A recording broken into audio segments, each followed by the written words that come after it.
بچے پاک فطرت پہ پیدا ہوتے ہیں۔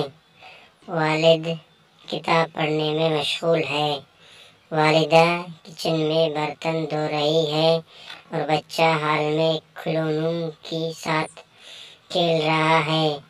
ٹیلی فون بجتا ہے۔ ماں کام چھوڑ کر ٹیلی فون کی طرف جانا چاہتی ہے، لیکن والد ان سے پہلے ہی اٹھ کر فون اٹھا لیتے ہیں۔ فون پر بات کر کے دوبارہ مطالعہ شروع کر دیتے ہیں۔ والد گھر میں نہیں، بچہ مسلسل ماں کا دامن کھینچ رہا ہے کہ میرے ساتھ کھیلے، لیکن ماں بنانے میں مصروف ہے، اس لیے کہتی ہے کہ تھوڑا صبر کرو بیٹا، چند منٹ بعد آؤں گا۔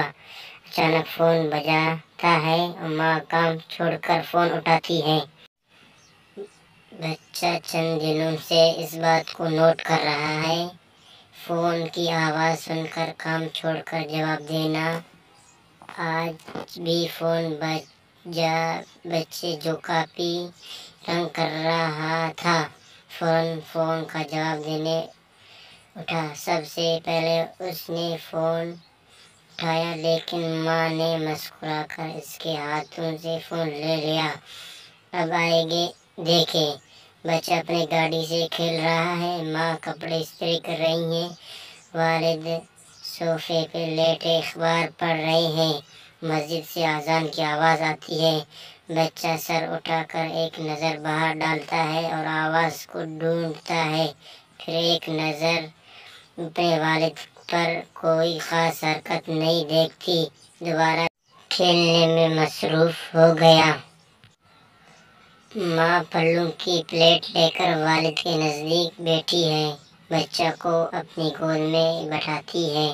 سب میوے کھانے میں مصروف ہے۔ اذان کی آواز آتی ہے۔ بچہ پھر آواز کی طرف توجہ کرتا ہے۔ والدین کی طرف سے کوئی اقدام دیکھنا چاہتے ہیں، لیکن چند روز تک ایسا ہی ہوتا ہے۔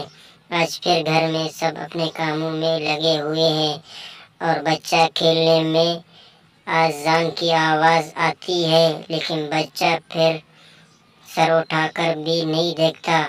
یہ وہی فرمان حضور اکرم صلی اللہ علیہ وسلم ہے، جس میں خبردار کیا گیا ہے کہ بچہ پاک فطرت میں پیدا ہوتے ہیں۔ یہ ماں باپ ہے جو اسے بے دین کرتے ہیں۔